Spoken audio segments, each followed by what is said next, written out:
합니다.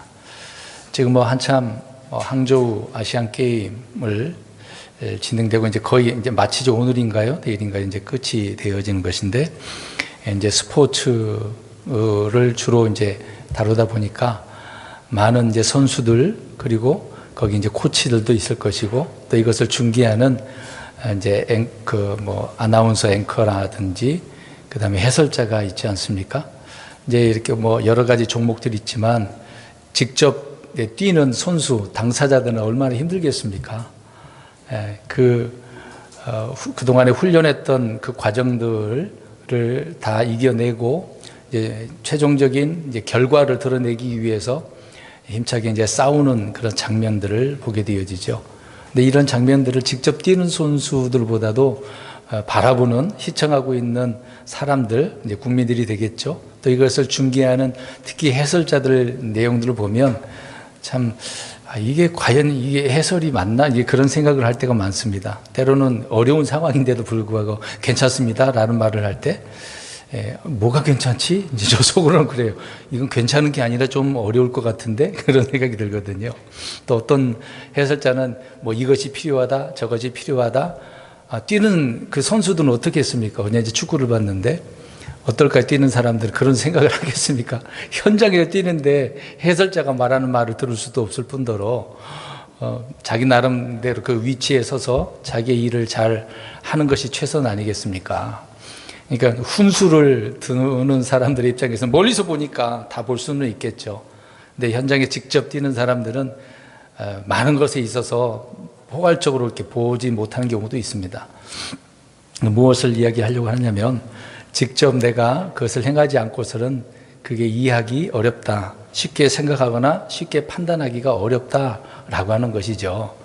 그러니까 멀리서 보는 사람하고 직접 참여하는 사람하고 입장은 좀 다른 면이 있다라고 하는 것을 말씀드리는 부분입니다. 그래서 오늘 제목을 오늘 이제 베드로서 1장 4절에 나와 있는 것처럼 하나님의 본성에 어떠한 자가 되어야 된다고 이야기합니까?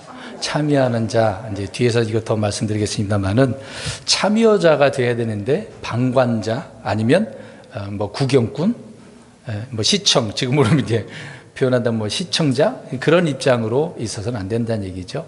우리가 알다시피 예배, 경배 시간을 우리가 주님께 드리기 위해서 이곳에 오지 않았습니까? 근데 이곳에 앉아 있는데 멀리서 바라보는 입장에서 방관자라든지 구경하러 온 것처럼 보는 경우가 있지 않습니까? 근데 우리는 예배자이잖아요.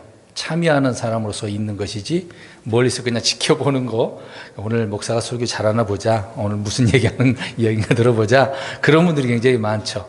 또 성도들이 앞에서 어떻게 하고 있나 그 보는 사람들이 많아요. 곧 그런 사람은 어떤 사람이에요? 예배자, 경배자보다도 구경꾼에 불과한 경우가 많습니다. 예전에 이런 얘기도 한 이야기가 있습니다만은, 제가 이제 동대문에 있을 때, 부교육자로 있을 때 이제 장로교 때거든요. 그때 이제 교회에 잠깐 와서 기도하고 이제 성경 읽고 있는 그런 때였는데 전화가 왔단 말이죠. 교회에 있어서 전화를 받았더니 뭔가 홍보하려고 하는 그런 여자분이 홍보하려고 전화를 했단 말이죠. 이런저런 얘기하다가 그분이 이제 서울에 있는 큰 교회 있어요. 사랑의 교회라고. 거기에 나가는데 이제 자기가 이제 성도라고 이제 크리스찬이라고 표현하더라고요. 그러면서 자기는 이제 예배 경배하는 그런 시간에 주로 구경한다, 쳐다본다라는 말을 쓰더라고요. 아니 왜 예배 경배자가 되어야 되는데 구경하고 있습니까? 그랬더니 이 얘기 저 얘기 하다 보니까 구원의 확신도 없더라고요. 그러니까 그 큰 교회 가서도 구경하러 간 사람들이 있다라는 것을 그때 이제 그 성도를 통해서 듣게 되었습니다. 그러니까 이런 내용들을 오래전서부터 인지하고 있는 부분이 되겠습니다만은, 우리는 주님 앞에 어떠한 자로 있는가, 오늘 베드로 사도는 어떠한 자가 되어야 되는가를 말씀을 해주고 있다라고 하는 것입니다. 그래서 이런 부분에 있어서 우리는 구경꾼이나 어떤 방관자가 아니라 참여자로서, 근데 오늘 성경이 말하는 참여자를 우리가 보자는 얘기죠. 단순히 우리가 생각하고 있는 일반적인 참여자, 그런 생각을 하지 말고 성경이 말하는 참여자. 그러니까 이런 부분에 있어서 저는 이렇게 결부시키고 싶습니다. 그러니까 우리는 참여자로서 자부심, 긍지라고 하는 거거든요. 그러니까 그냥 구경하는 사람은 자부심이 없잖아요. 그러니까 내가 참여하는 이곳에 어떤 뭐 멤버가 됐다든지 주님을 경배하는 이 자리에 내가 있다라고 할 때 어떤 긍지, 자부심, 난 하나님의 자녀니까, 나는 크리스찬이니까 그런 부분이잖아요. 어디서든지 부끄러워하는 게 아니라 자신을 드러내고 오픈할 수 있는 그런 사람, 그런 생각을 좀 해보게 됩니다. 그래서 우리는 여러 이제 조직들이 있을 거 아니에요. 많은 리더자들이 있어서 그 조직에 참여시키기 위해서 많은 사람들에게, 구성원들에게 자발적으로 참여해 주십시오라는 말을 하잖아요. 동참해 달라고, 같이 일을 하자고 이렇게 참여를 돕고 있는 것을 보게 되어집니다. 그래서 그런 부분을 좀 강조를 하잖아요. 그래서 모임에 참여하십시오, 일에 동참하십시오, 함께 하십시오, 어떤 뭐 주인의식을 가지십시오. 그렇게 이제 독려하는 경우가 많다는 얘기죠. 어느 회사나 어떤 조직이나 다 그렇습니다. 교회에서도 마찬가지죠. 그래서 교회는 특히 모임이 많잖아요. 우리 교회는 모임이 거의 없지만 대부분 개신교회 보면은 너무도 모임이 많아요. 여기 참석, 저기 참석. 뭐 일요일 날 평일에도 나오지만 일요일 같은 경우는 얼마나 많이 참석을 합니까?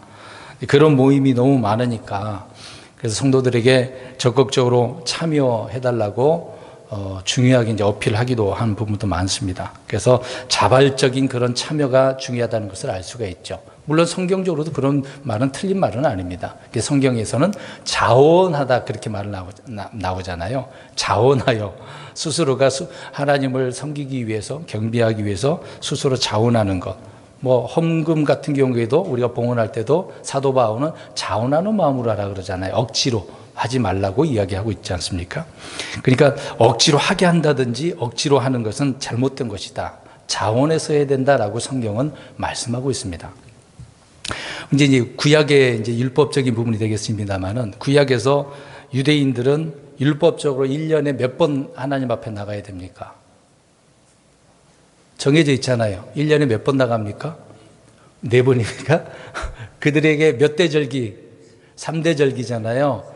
유대인들은 주로 3대 절기입니다. 그러니까 중간중간에 뭐가 있어갖고 7개로 이렇게 나눈 부분이 있지만 아무튼 3대 절기입니다. 이때는 이거는 의무적으로 가야 됩니까? 아니면 그냥 뭐 자원해서 가야 됩니까? 무조건 가야 되는 거잖아요. 그러니까 이건 의무였어요. 이거는 선택의 여지가 없는 것입니다. 강제 조항이 있었거든요. 그러니까 주님께 경배드리기 위해서는 반드시 해야 될 일이기 때문에 그들은 해야 돼요. 의무니까. 해도 되고 안 해도 되고 그런 문제는 아니죠. 근데 신약에 와서는 그런 율법은 없습니다. 히브리서 10장 25절에 보면은 모이기를 힘쓰라라는 권면의 말씀을 있습니다. 권면의 말씀. 또 이렇게 얘기하니까 오늘 목사님이 예배 경배 드리는 시간 열심히 적극적으로 참여해라 그런 말을 하는 줄 알고 들을 수 있어요. 지금 그런 얘기 하려고 하는 게 아닙니다. 성경이 말하는 참여자 어떤 걸 설명하려고 이걸 지금 이야기하고 있어요. 아무튼 성경에서는 모이기를 힘쓰라라고 이야기를 하고 있습니다. 그러니까 어떤 뭐 조직의 이익을 위해서 이렇게 모이기를 힘쓰라고 하는 것은 아니죠. 우리는 주님의 말씀의 명령에 순종해서 모이는 어떤 유기체적인 그런 모임을 추구하기 때문에 자발적으로 이렇게 힘쓰라라는 말을 하는 것입니다. 그래서 이런 말을 다른 말로 표현한다면 지체의식이라는 거죠. 우린 지체니까. 지체라는 말이 뭐죠? 내 몸이 한 몸이란 얘기잖아요. 떨어져 있는 게 아니라 물론 뭐 오른팔, 왼팔, 다리 이런 것처럼 따로따로 있는 것으로 얘기할 수 있겠지만 몸에 붙어 있는 거잖아요.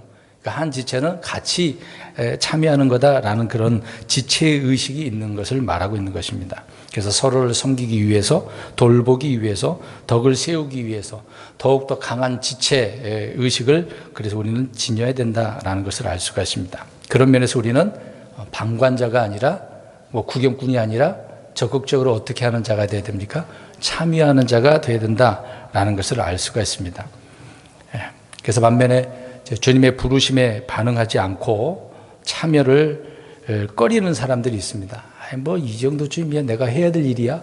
굳이 뭐 이것을 해도 되나? 그래서 뭐 참여 안 하는 사람들 있잖아요. 물론 이런 사람들은 자신만을 위해서 살고자 하는 사람들이 대부분이겠죠. 참여하는 사람이 누리는, 이런 사람들은 참여하는 사람이 누리는 어떤 특혜와 은혜를 누리지 못한다, 알지 못한다는 것을 알 수 있습니다. 그러니까 알지 못하니까 누리도 못하는 거겠죠.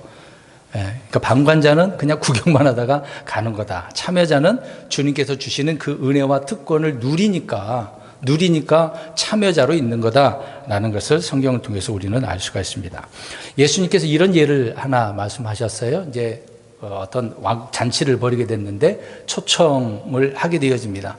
그래서 이제 수하들을 통해서 초청을 하죠. 참여하라고. 그랬더니 사람들은 이일저리 뭐 이것저것 핑계를 대면서 참여하지 않는 것을 보게 되어집니다. 근데 초청에도 오지 않았던 이런 사람들은 무엇을 하고 있었다라고 이야기를 하고 있죠? 세 가지 이야기합니다. 땅을 샀기 때문에, 땅 문제 때문에 이걸 땅을 한번 이거 뭐 봐야 된다. 그래서 참여하지 못한 거죠. 또 하나는 소 5결의를 샀기 때문에 이거를 시험해 봐야 된다. 또 하나는 장가 들었기 때문에 이게 참여할 수가 없다라고 이렇게 나오죠. 그러니까 이들은 놀고 있었던 게 아니라 뭐 하느라고? 일하고 있어서. 일이 바빠가지고. 일이 바빠서. 놀고 있는 게 아닙니다. 자기 나름대로 일이 있었던 거죠. 이것을 생각해 보면 오늘날 이제 교회로 적용을 해 본다라고 한다면 많은 분들이 일 때문에 바빠가지고 참여 못하는, 경배를 드리지 못하는 경우도 많이 있죠. 실질적으로 오늘도 참석하지 못한 분들 가운데 직장 일 때문에 못 나오신 분들이 있는 거죠. 물론 나름대로 다른 일이 있어서 못 나오신 분들이 계시겠죠. 그러니까 사람들마다 모두 자기 일이 있고 사연이 있다는 것을 뭐 어떻게 우리가 뭐라고 할 수는 없습니다. 근데 오라고 부르는데 그런 사람들에게 오십시오, 적극적으로 참여하십시오, 그런 말 하기가 이제는 어떻습니까? 좀 미안할 정도가 되죠. 뭐 나름대로 사정이 있다는데 어떻게 하겠습니까? 근데 오늘 말씀해 보니까 나름대로 일이 있어요. 우리 이제 누가복음 14장 한번 가서 볼까요? 주님이 이제 그 비유를 통해서 이야기할 때 이 이야기를 들은 주인이 어떤 반응을 하는지 한번 보겠습니다. 누가복음 14장을 한번 보십시오. 18절에서 20절에 14장 18절에서 20절 말하고 있는데 21절 보시면 나옵니다. 주인이 어떤 상태인지 읽어봅니다. 시작. 그 종이 와서 자기 주인에게 이 일들을 알리니 그때 집주인이 노하여 자기 종에게 이르되 빨리 도시 거리로 나가 가난한 자들과 불구자들과 다리 젖는 자, 눈먼 자들을 여기로 데려오라 하니라. 자, 주인이 어떤 상태예요 지금? 화가 났어. 분노가 치밀었어요. 아니 이 좋은 잔치에 지금 이 이야기는 나중에 하늘의 왕국이라고 하는 그 잔치에 참여하라고 이제 그런 얘기를 비유로 이제 주님 말씀하고 있는 것인데 이런 잔치에 참여하지 못하게 된 일을 주님께서는 말하시고 계시면서 분노하고 계시는 것을 보게 되어집니다. 진노하신다는 얘기죠. 주님께서는 이런 일에 좋다라고 하지 않습니다. 그럼 생각해 보세요. 지금 나름대로 자기 일 때문에 못 나왔다는데 이 주인이 그래 바빴겠구나. 그렇지 뭐 땅을 샀으니까. 그리고 소도 샀는데 장가 들었네. 그럼 축하해 줘야지. 사실 그래야 되는 거잖아요. 이거는 개인적으로 보면 좋은 일이에요, 나쁜 일이에요. 세상의 사람들이 볼 땐 다 좋은 거잖아요. 땅 사고 소 사고 이거는 생계와 직결되어지는 거지 않습니까? 장가도 들었는데 이제 가족을 이루고 자녀도 낳고 행복한 가정을 이루게 됐는데 얼마나 좋습니까? 근데 주님은 지금 어떻게 해요? 좋다고 하는 게 아니라 화내고 계시네요. 주님 이 말씀의 초점은 뭡니까? 이 천국 잔치에 뭐 흔히 말하는 천국 잔치라 이야기하기 이 만찬에 어떻게 하라는 얘기? 참여하라. 내가 초청했으니까 참여해. 나와서 이 잔치에 참여하면 얼마나 서로 기쁘고 행복하겠습니까? 축하해주고 그런 일이잖아요. 근데 개인적인 사정에 있어서 주님은 그걸 용납하지 않는 거죠. 이스라엘은 전체 민족을 다루고 있으니까. 저희 여러분들은 어디에 참여하고 있는가 한번 생각해 보자는 것입니다. 우리는 이제 교회를 이야기한다면 교회라고 하는 단지 뭐 조직체로 생각하면 안 돼요. 우리는 교회는 그렇게 뭐 수가 많지 않고 뭐 얼마 안 되니까 몇 명의 그 멤버밖에 안 되지 않습니까? 여기 이제 멤버로서 등록 카드를 작성하신 분들이 있잖아요. 그렇지 않은 분들이 있을 때 여기 계시면 다 작성하신 분들이니까. 근데 주님께서는 이 등록한 교인을 원하는 게 아니라는 거죠. 주님이 보실 땐 저와 여러분은 어떤 사람입니까? 등록 교인으로 보시나요? 하나님의 자녀로 보고 아들로 보는 거죠. 자녀로 보는 것이지 여기 교회에 등록한 교인으로 보는 거 아니잖아요. 물론 교회들, 지역교회들이 얼마나 많습니까? 많은 교회에 등록 교인이라고 한다면 무조건 그렇게 된다, 하나님의 자녀가 된다면 얼마나 편하게 좋겠어요. 근데 처음에 얘기했잖아요. 구원받지도 않았는데 어떠한 사람들이 많아요? 구경꾼 종교인들, 방관자들 얼마나 많습니까? 나하고 상관없다는 사람이 굉장히 많잖아요. 하나님은 그런 사람을 원하지 않습니다. 내 자녀를 원하고 계시는 거지. 구원받은 사람을 원하고 계시는 거죠. 그래서 하나님은 우리를 자신의 놀라운 일들에 이렇게 참여시키고 동참케 해 주셨다는 겁니다. 근데 이런 부분을 우리가 잘 인식을 못 하는 거죠. 이제 계속해서 말씀드리겠습니다만은 나는 이런 참여자구나 라는 것을 우리가 인식을 하고 있어야 됩니다. 그냥 오늘 우리 처음에 얘기했던 것, 이 경배 드리는 시간 예배자, 이걸 그냥 이 예배 시간 참여자가 됐네? 그 정도는 아무것도 아니에요, 이거는. 마땅히 이 일은 우리가 어떻게 하는 것입니까? 주의 첫날 주님을 경배하기 위해서 모이는 거잖아요. 물론 이 일이 있고 저 일이 있고 해서 참석하지 못한 그런 경우도 있겠습니다만은 우리는 언제든지 날마다 주님을 경배 드릴 수도 있고, 이 주의 첫날 제자들이 이렇게 모여서 주님을 섬겼기 때문에 그런 물론 전통과 전례가 있어서 우리도 이렇게 일요일 날 모이는 거잖아요. 사실상 우리가 지금 일요일도 예전에 성경이 말하는 그하고 날짜가 좀 다른 부분이 있잖아요. 그레고리력 때문에 바뀌었기 때문에요. 그날이 일요일과 또 안식이 그게 다를 수도 있는 것이죠. 아무튼 그 얘기를 하려고 하는 것은 아닙니다만은 아무튼 주님께서 우리를 부르셔서 참여하게 하셨다라고 말씀을 하고 있습니다. 자, 그러면 이제부터 성경이 말하는 참여자가 누구냐, 어떤 사람이냐, 이 말씀을 드릴 테니까 성경을 찾을 거거든요. 이 찾으면서 읽으면서 내가 이렇게 참여자구나 라는 것을 우리는 오늘 말씀을 통해서 생각을 하셨으면 좋겠습니다. 먼저 베드로서 오늘 1장 4절입니다. 잘 보세요. 후반부에 나와 있습니다. 어디에 참여하는 자가 무엇에? 하나님의 본성. 이제 본성을 이야기하려고 하는 게 아니라 이 본성에 우리가 참여하게 됐다, 이 참여자의 이야기를 말씀드리려고 합니다. 성도들은 하나님의 본성을 흉내내는 것이 아니죠. 우리는 이미 이제 구원받은 자가 됐기 때문에 본성의 참여자가 된 거예요. 그래서 이 본성을 닮아가는 거거든요. 닮아가는 겁니다. 흉내내는 것도 아니고 우리 한 번에 되는 건 아니거든요. 믿음도 우리가 한 번에 믿음이 있다라고 볼 수 있나요? 믿음은 점점점 자라나는 거거든요. 성장해 나가는 것입니다. 우리가 부모에 의해서 태어나면은 그냥 가만히 있는 건 아니잖아요. 갓난아기에서 어린아이로 젊은 청년으로 나이 든 사람으로 점점 더 성장해 나가는 거 아닙니까? 그런 것처럼 믿음의 사람이 구원을 받게 되어지면 점점점 성장해 나가야 되는 것이죠. 그러면서 주님을 닮아가야 된다라는 것을 말하고 있는 것입니다. 우리는 이미 하나님의 본성에 참여자가 되었기 때문에 그렇다는 얘기죠. 우리가 옛사람, 옛 본성을 가지고 있었을 때는 죄의 본성에 의해서 살았잖아요. 구원받기 전에는 우리는 죄의 본성이에요. 하나님의 본성이 아니라. 이제는 구원받았기 때문에 하나님의 본성을 가지고 있는 자들이란 얘기죠. 그렇기 때문에 우리는 이제 거듭난 새 사람은 하나님의 본성에 따라 날마다 살아가는 것입니다. 비록 육신의 몸은 이렇게 있고 늘 넘어지고 실패하고 죄를 지을 수도 있어요. 그러나 우리의 속은 주님이 이제 새 사람이 우리 안에 들어오셨기 때문에 우리는 새롭게 창조된 사람들 아닙니까? 그러니까 새롭게 창조된 사람은 누구를 닮은 거예요? 주님을. 그래서 오늘 주님의 하나님의 본성의 참여자, 하나님의 본성을 닮아가는 자다라고 말씀을 하고 있는 것입니다. 그래서 믿는 자라고 한다면 새로운 성품이 형성되었기 때문에 이것을 인식을 하고 나는 오늘도 주님을 닮아가는 자구나, 그렇게 생각하셔야 돼요. 물론 다시 말씀드리면 내가 또 죄를 지을 수 있어요. 넘어질 수도 있어요. 육신의 행위들로 인해서 하나님을 대적할 수도 있어요. 그래도 우리는 내 속은 날로 새로워지고 있어요. 이건 눈 안 보이지만 바울이 분명히 그랬거든요. 이미 영적인 부분은 우리가 해결된 것 아니겠습니까?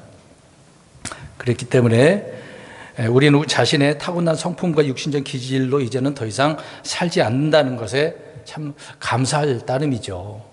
우리는 하나님의 본성에 참여하고 그것을 닮아가기 때문에 그렇다, 그 얘기인 것입니다. 그러니까 이제부터는 생각이 바뀌어야 돼요. 인식이 바뀌어야 돼요. 구원받는 순간 나는 이렇게 본성에, 하나님의 본성에 참여자가 됐기 때문에 주님을 닮아가는 자구나, 이렇게 생각을 하고 계셔야 돼요. 몸은 아직 구속받지 못했다, 그래도 괜찮다라는 그런 확신을 가지고 살아가야 되는 것이죠. 그래서 우리는 주님이 주신 성품과 주님이 새롭게 창조해 주신 그런 성품을 가지고 그렇게 사는 것입니다. 그렇게 살게 되어지면 내 안에 계신 성령님을 통해서 날마다 어떤 열매를 맺어요? 성령의 열매. 그 열매가 송이는 하나잖아요. 이제 9가지 특성으로 말씀을 하고 있는 것이죠. 근데 그 누가 그렇게 맺게 해주시는 거죠? 누가 맺는 거죠? 성령님이 맺는, 내가 맺는 게 아니거든요. 내 안에서 그렇게 맺어요. 근데 내 몸은 우리는 반대될 수 있어요. 그래서 갈라디아서에서 서로 싸운다고 하잖아요. 어떤 열매가 좋겠어요? 육신의 열매가 좋겠어요? 성령의 열매가 좋겠어요? 근데 대부분 어떤 열매를 맺습니까? 그게 이제 문제가 되는 거죠. 그러니까 이런 문제를 생각할 때, 난 안 돼, 포기하고 그러면 안 된다는 얘기죠. 우리는 무엇에 참여자가 됐다? 오늘 하나님의 본성에, 하나님의 성품의 본성에 참여자가 됐다. 비록 연약해도 넘어져도 육신 가운데 죄를 지어도 우리는 하나님의 성품에 참여한 자다. 이런 부분에 있어서 자부심과 긍지가 있어야 돼요. 마귀는 나타나가지고, 봐, 너 육신이 안 되잖아, 네 생각이 삐뚤어졌잖아, 너 해도 안 되잖아, 포기해. 이 믿어서 뭐해? 안 돼. 자꾸 그렇게 조장을 하죠, 마귀는. 그러나 주님은 어때요? 내 몸은 비록 우리는 아직 구속받지 못했으니까 어쩔 수 없는 거, 안 되는 거예요. 그렇지만 오늘 우리는 이미 하나님의 본성에 참여자가 됐어. 이런 확신이, 긍지가 있어야 되는 거죠. 그러니까 마귀가 아무리 우리를 그런 식으로 괴롭힌다 하더라도 이런 확신만 있으면, 긍지만 있으면 넘어져도 다시 어떻습니까? 우리는 일어서는 거예요. 마귀는 자꾸 넘어뜨리지만 우리는 일어서는 겁니다. 주님이 일어서게 만드시니까. 그러나 성령의 열매를 맺지 못하게 되어지면 아무리 인품이 있고 교양이 있고 세련되고 고상하고 그렇게 보인다 하더라도 주님께서 보실 때는 더럽고 추악한 거죠. 그냥 외형만 그런 것이니까. 고린도전서 2장 14절 보게 되어지면, 그러나 본성에 속한 사람은 하나님의 영의 것들을 받아들이지 아니하나니 그 까닭은 그것들이 그에게는 어리석은 것이기 때문이요 또 그가 그것들을 알 수도 없나니 그 까닭은 이러한 것들이 영적으로 분별되기 때문이라. 그러니까 본성에 속한 사람은 영의 것들을, 하나님의 영의 것들을 받아들여요, 못 받아들여요? 육신의 본성에 속해져 있으니까 하나님의 것 아무리 얘기해줘도 못 받아들여요. 알지도 못한다고 나오잖아요. 이런 거야 흔히 얘기하잖아요.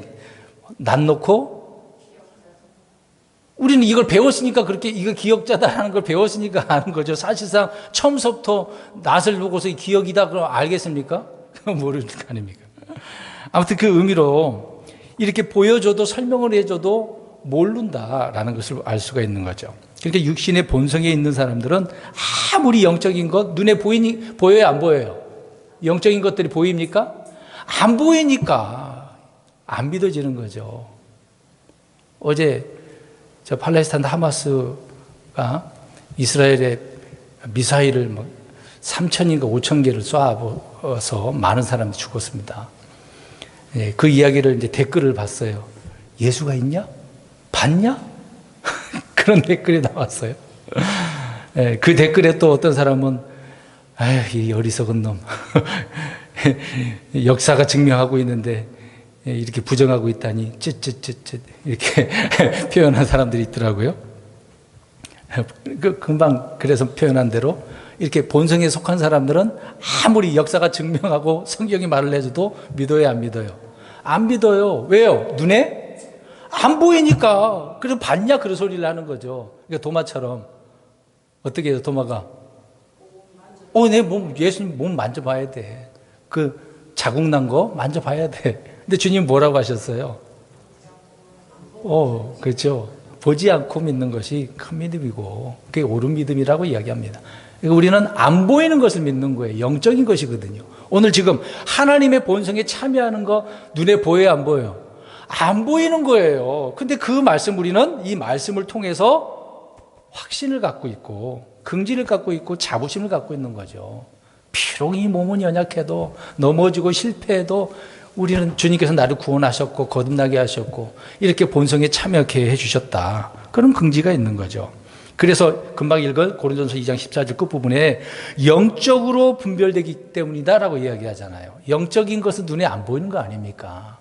영적인 것은 영적인 것으로 말씀으로 분별되는 거죠. 그러니까 그 말씀을 믿는 믿음의 확신이 있는 거죠. 골로새서 2장 11절에 그리스도인들은 육신의 죄들에 속한 몸을 벗어버리라라고 이야기합니다. 그래서 우리는 그리스도인, 주님을 믿는 하나님의 자녀가 된 사람들은 육신의 죄들에 속한 몸을 벗어버려야 돼요.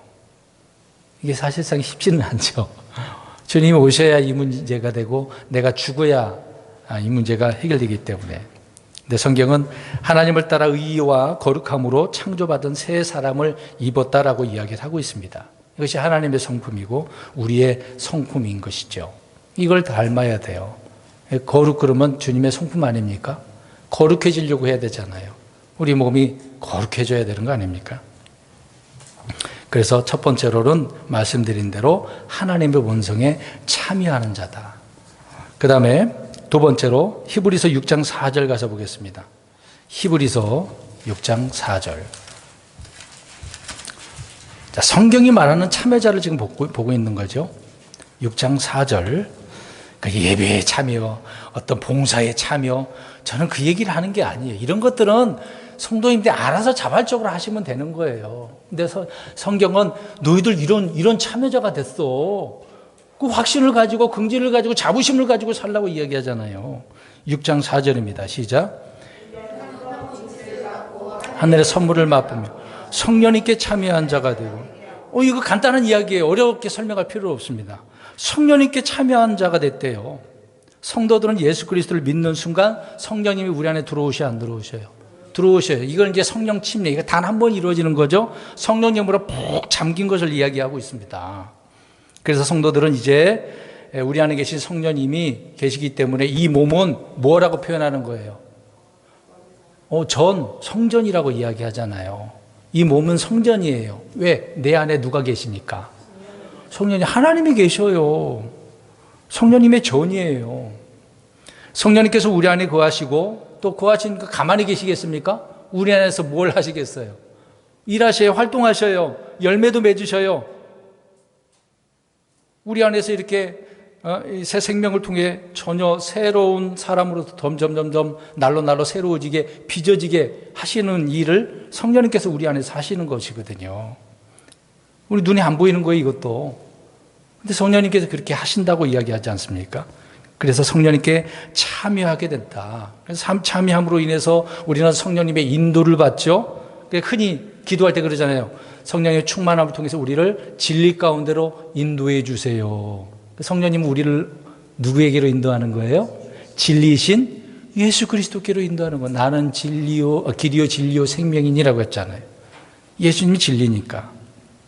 그래서 성령님의 인도함을 받고 성령님께서 빛을 비춰주시는 거예요. 우리에게 말씀의 빛, 진리의 빛, 생명의 빛, 사랑의 빛, 이런 빛을 계속해서 비춰주는 거예요. 이 태양빛 비춰주는 게 아니라 우리 안에서 밝은 이런 빛을 비춰주시는 거예요.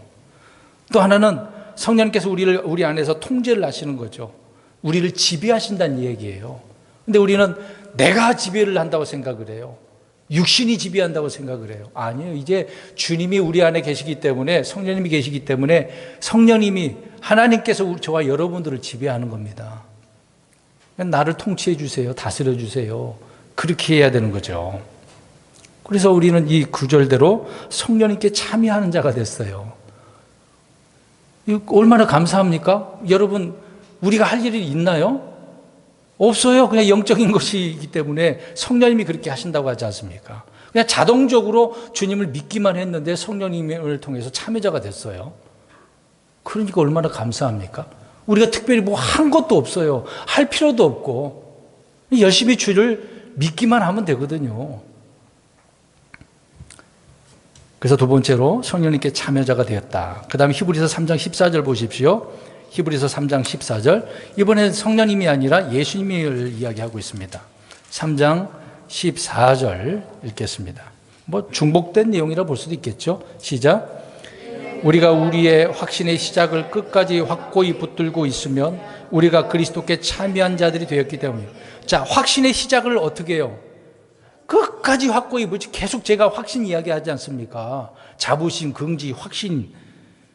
그렇게 붙들고 있으면 그리스도께 참여한 자들이 되었기 때문이다. 참여한 자들이 되었기 때문에 이 확신 가운데 어떻다는 거예요? 거하고 있는 거죠. 이 말은 다시 말해서 그리스도께 속한 사람이야. 이제 우리가 소속이 다른 거죠. 소속이 달라요. 마귀의 자녀가 아니라 하나님의 자녀, 하나님께 속한, 그리스도께 속한 사람이다라는 것을 이야기해 주고 있는 겁니다.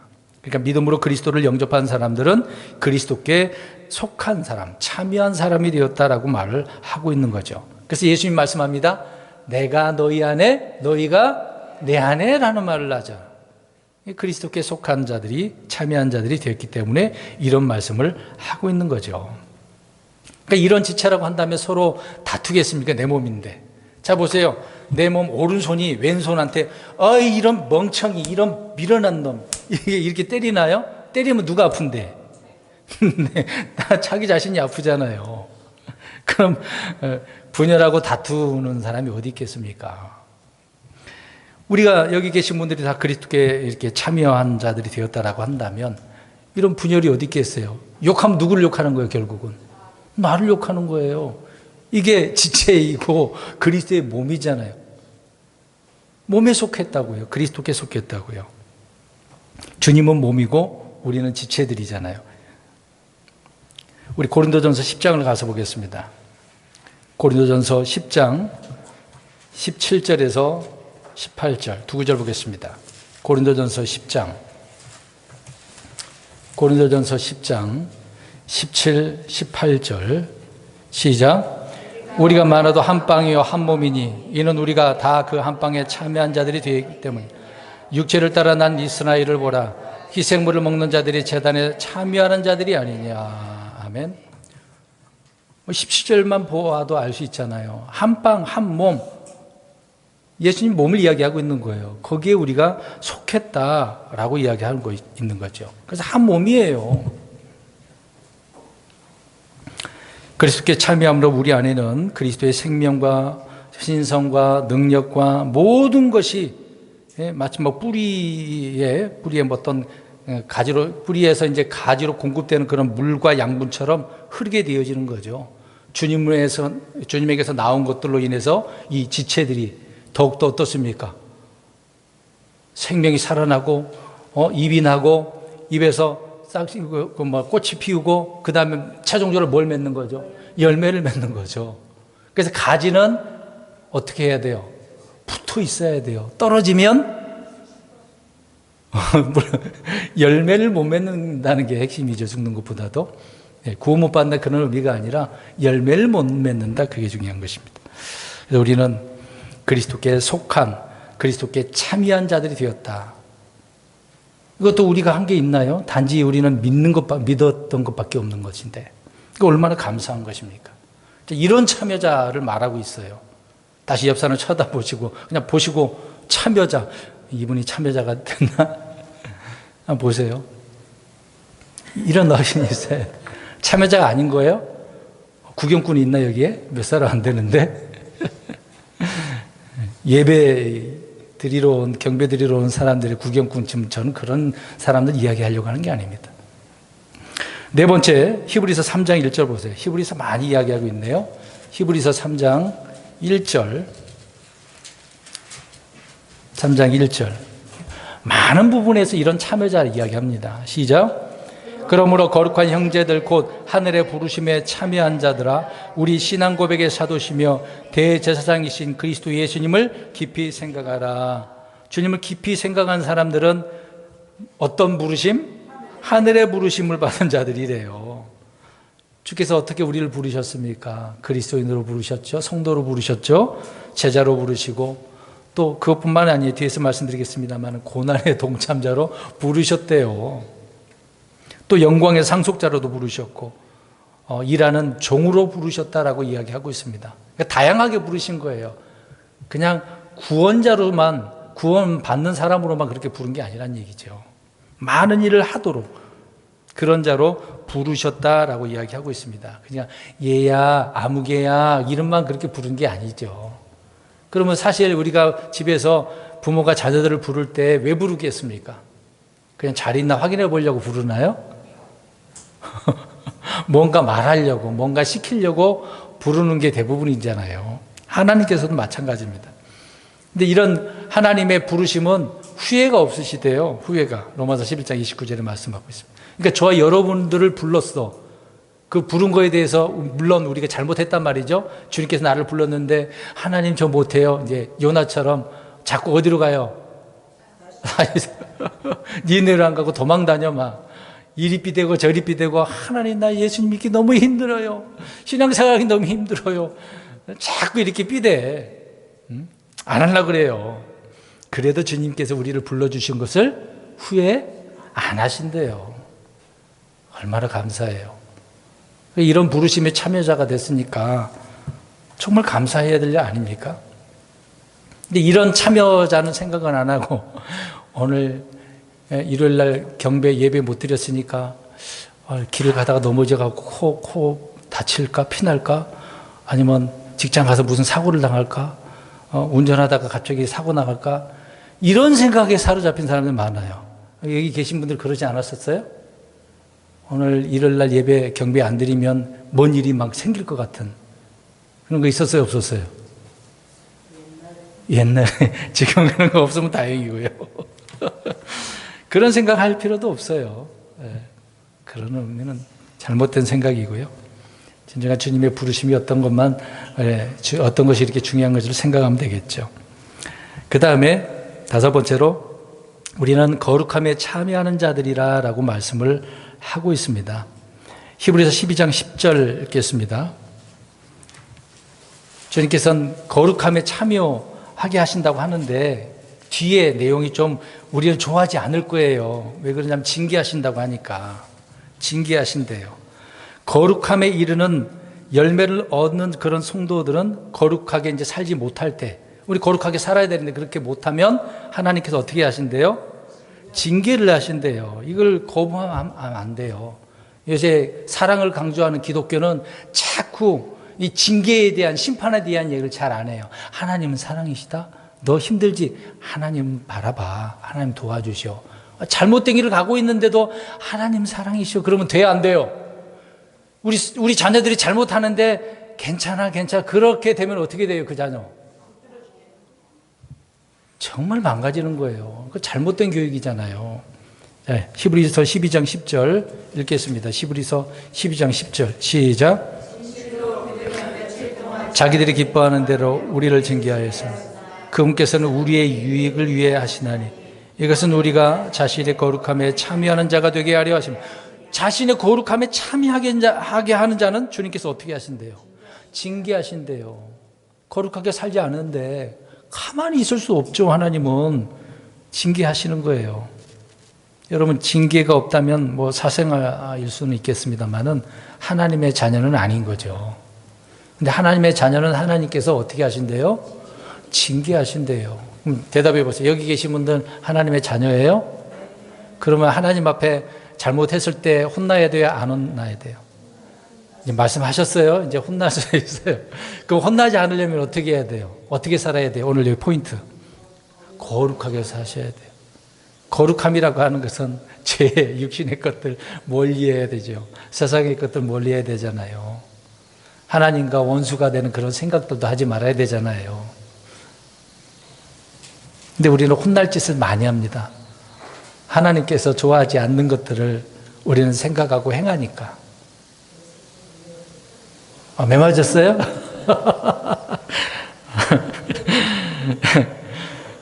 혼나지 않으셨으면 좋겠습니다. 하나님 앞에 혼나면 힘들어요. 자, 여섯 번째로 베드로전서 5장 1절 가서 보겠습니다. 베드로전서 5장 1절. 자, 지금 우리가 하나님 앞에 뭔가 참여됐다고 했는데 그 참여된 것이 어떤 것인가를 살펴보고 있는 겁니다. 베드로전서 5장 1절 시작.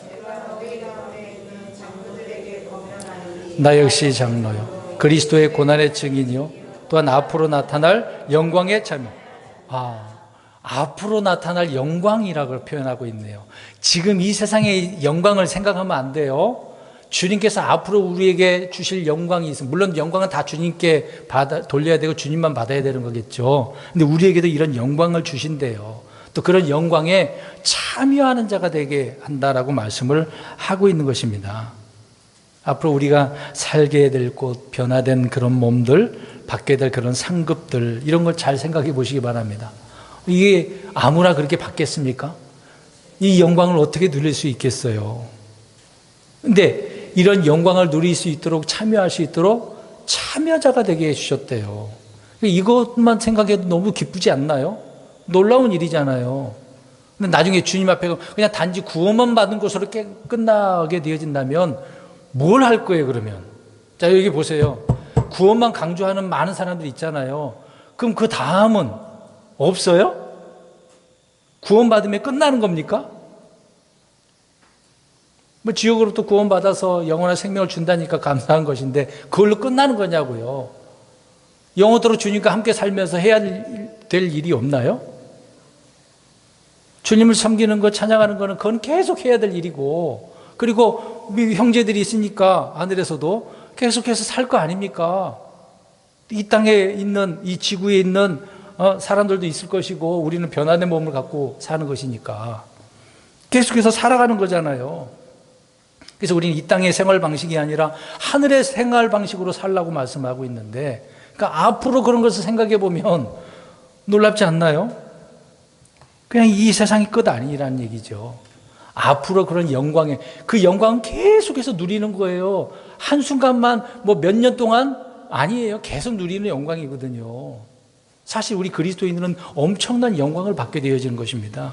유대인들보다도, 다른 이방인들보다, 육신적으로 천연왕국에 들어가는 자들보다도 더 많은 영광을 우리 그리스도인들이 받게 되는 겁니다. 그런 영광에 참여시켜 준다고 하셨는데, 참여자가 되게 하신다고 하셨는데, 저는 괜찮아요. 그거 없어도 돼요. 이런 사람, 이런 말을 하게 되어질 때, 그런 말을 들으면은 참 이 사람은 예수님을 어떻게 믿는가? 뭘 알고 있는가? 그런 생각이 듭니다. 여러분, 앞으로 영광에 이런 내가 참여자, 영광 누리는 자란 말입니다. 근데 거기에 가가지고 구경꾼으로 있다고 생각해 보세요. 영광을 누리는 자지 구경꾼이 아니란 말입니다. 지금도 구경꾼으로만 생각하고 있으니 앞으로 있을 그런 약속도 그렇게 구경한다라고 생각하는 분들이 많이 있겠죠. 근데 이 일은 미래에 있을 일이잖아요. 그러면 이 미래에 있을 일을 결정 지으려면 어떻게 해야 돼요? 지금 이 현재에서 어떻게 해야 돼요? 그렇죠. 저와 여러분들이 무엇을 하느냐가 중요합니다. 그냥 인생 뭐 있어? 그러면서 막 살지 마시고, 우리는 변화된 그런 새롭게 변화된 창조물, 그런 사람이 되었는데요. 어떻게 그냥 육신적으로 막 살겠습니까? 이 땅에서 육신을 입고 세상을 살아가는 동안에 믿음으로 더욱더 살아야 되죠. 성령으로 살아가는 사람들이 돼야 되고, 오늘 고난에 동참해야 되는 것입니다. 그래서 7번째, 베드로전서 4장 13절 가서 보겠습니다. 이 문제가 가장 어려울 거예요. 우리 성도님들 싫을 거예요, 이거. 베드로전서 4장 13절 시작. 그리스도의 고난에 참여하는 자가 되었으므로 기뻐하라. 이것은 그분의 영광이 드러날 때에 너희가 넘치는 기쁨으로 또한 즐거워하게 하렵니라. 아멘. 보세요. 고난에 참여한 자가 됐으니까 어떻게 하래요? 근데 기뻐합니까? 기뻐하고 즐거워하시나요? 이게 잘 안 되죠. 왜 그러냐면 사람들은 고난을 좋아해요, 안 좋아해요? 안 좋아하죠. 누가 이 고난을 좋아해요?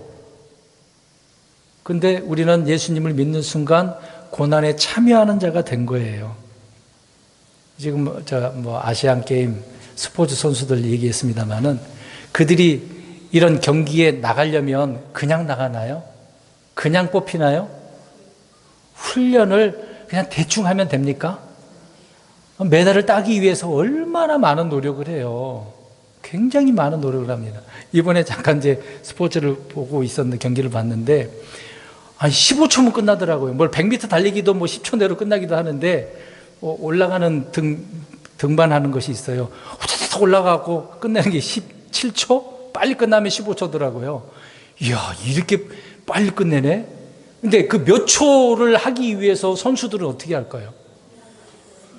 그렇죠. 물론 4년, 5년을 반복해서 뽑히게 되어지면 얼마나 많은 노력을 합니까? 그 훈련 과정이 쉬운 건 아니잖아요. 음식 조절도 해야 되고, 운동량도 그 필요한 만큼 꼭 해내야 되고, 더 해야 되고, 너무 과하면 또 문제가 생기니까 적절히 조절해야 될 필요성도 있겠습니다만은, 얼마나 많은 그런 훈련에 참여합니까? 그러니까 고난에 참여했다는 말은 다른 말로 훈련하는 거다라고 생각해 보면 되겠죠. 그런 국가대표 선수들, 그렇게 고난의 훈련에 동참을 해서 결과가 드러나면 영광의 관이라고 하는, 물론 이제 금메달이 되겠습니다만은, 마지막 마라톤에서 우승한 자에게 뭘 씌워주죠? 왜 월계수 그 관을 딱 씌워주잖아요. 근데 그건 썩어져 없어져 버릴 것이고, 주님이 씌워줄 그 관을 한번 영광의 관을 생각해 보세요. 그 영광의 관을 받으려면 뭐에 참여해야 된다고요? 고난에. 근데 이걸 잘 안 해요. 영광은 쉽게 주어지지가 않아요. 그래서 이런 말 하잖아요. No pain, no crown 말을 하잖아요. 고통이 없이는 관을 쓸 수가 없어요. 세상에서도 그런 말을 하는데, 그럼 우리 그리스도인들은 어떻습니까? 주님이 베드로 사도가 또 이렇게 아예 말씀을 하고 있으니까. 그 고난이 어떤 고난이에요? 써 있잖아요. 잘 보세요. 내 고난이 아니고. 4장 13절에 뭐라 써 있어요? 그리스도의 고난이라 그랬잖아요. 예수님의 고난. 예수님 믿었더니 세상의 것도 멀리하고 친구도 멀리하고 유신의 것도 멀리하고 정리하고 주님 말씀대로 살려고 하니까 세상 사람들이 공격하잖아요. 믿는 순간 저 예수쟁이 됐다고 얼마나 조롱을 합니까? 핍박을 하고. 그러니까 주님을 믿는 그 순간 고난의 길에 참여하게 된 것이죠. 이러한 자들 부끄러움이 없는 거예요. 오히려 기뻐했대요. 그러니까 누군가 예수님 믿는 것 때문에 저와 여러분들을 막 욕하고 조롱하고 핍박을 하면 어떻게 여기라고요? 기뻐해야 돼요. 근데 우리는 예수님 때문에 고난이 아니라 내가 잘못해서, 내가 죄를 지어서 잘못하면 그거는 고난입니까? 그리스도의 고난이라 할 수 있나요? 아니거든요. 간혹 가다가 이제 개신교 목사들이 정치적으로 나서고 무슨 말을 하는 경우가 있어요. 잘못하고 하는 이단들도 있잖아요. 이제 그런 잘못된 것을 보고 나라에서 제재를 걸거든요. 그럴 때 그들은 뭐라고 이야기해요? 무슨 고난이라 그래? 십자가 고난, 그리스도의 고난이라 그래. 맞아요? 그런 잘못된 고난 말고 그건 가짜죠. 갖다가 붙인 거죠. 명지가 나가봐라. 아무튼 우리 성도 여러분, 오늘 이런 고난의 참여자가 됐어요. 이런 것을 기억하고 내가 이런 참여자로서 살아가야 되는데, 하나님 나 이거 싫어요. 나 못하겠어요. 안 돼요. 당연한 것이거든요. 그 다음에 또 시간을 간단한 부분을 더 설명드리려고 합니다. 에베소 3장 6절 가서 보세요. 에베소서 3장 6절. 에베소서 3장 6절. 성경의 많은 부분에 있어서 이렇게 말씀을 하고 있습니다. 잘못된 부분에 참여한 자들이 많이 있는데 우리는 이런 것들이 다 나쁜 건 아니잖아요. 좋은 거잖아요. 3장 6절 시작. 이 신비는 그 복음에 의해 이방인들이 그리스도 안에서 동료 상속자가 되고 같은 몸에 속하게 되며 그분의 약속에 참여하는 자가 된다는 것이라. 약속에 참여하는 자. 자, 이것을 9절 가서 보겠습니다. 시작. 또 예수 그리스도에 의해 모든 것을 창조하신 하나님 앞에 세상이 시작된 이래로 감추어져 온 이 신비에 참여하는 것이 무엇인지 모든 사람들이 보게 하려 하십니다. 이 약속을 다 보게 하려고 주님은 이 신비를 저와 여러분을 통해서 드러나게 해주시고 있는 거죠. 이것만 생각해 보세요. 약속에 참여한 자들. 약속받은 거잖아요. 그래서 다시 우리 창세기로 가서 이삭은 약속의 자녀죠. 근데 약속의 자녀가 아닌 하갈을 통해서 난 이스마엘은 어떻게 해야 돼요? 이 집에서 쫓아내야 돼요. 약속의 자녀들이 아니면 쫓아내야 돼요. 같이 있을 수 없거든요. 또 이 상속을 같이 받을 수 있다 그랬어요? 아니라고요. 약속의 자녀들에게만 상속을 받는 거거든요. 그러니까 주님의 약속에 참여하는 자들이 우리는 된 거예요. 단지 교회 멤버, 교인이 됐기 때문에 그런 의미는 아닌 거죠. 우리는 이 신비에 참여하는 자가 되었습니다. 이 신비는 지금 눈에 보이는 건 아니잖아요. 여러분, 눈에 보이는 신비, 그게 신비라고 할 수 있나요? 보이지 않는 것이 놀랍게 막 이렇게 드러나는 것을 신비라고 하는 거잖아요. 이 영적인 것이 안 보이는 것이지만 그렇게 주님은 신비, 바울을 통해서 신비라고 이야기하고 있는 겁니다. 그러니까 이 신비로운 것을 우리는 날마다 체험하고 있는 거죠. 믿고 있는 거죠. 확신하고 있는 거죠. 이제 실제 이루어진 것은 앞으로 있을 일이지만 이런 자부심과 확신, 긍지가 있어야 돼요. 마지막으로 고린도전서 9장 10절 읽겠습니다. 고린도전서 9장 10절. 고린도전서 9장 10절. 시작. 아니면 전적으로 우리를 위해 그것을 말씀하시느냐? 틀림없이 이것은 우리를 위해 기록되었나니 밭을 가는 자는 소망 중에 걸어야 하며 소망 중에 타작하는 자는 자기 소망에 참여하는 자가 되어야 하느냐. 밭을 왜 가는 거예요? 무슨 소망이 있길래? 수확하는 열매가 있으니까. 타작하는 것도 열매 때문에 하는 거지. 열매가 아닌 뭐 쭉정이, 지푸라기 그런 걸 때문에 타작을 하나요? 열매 때문에 그러는 거죠.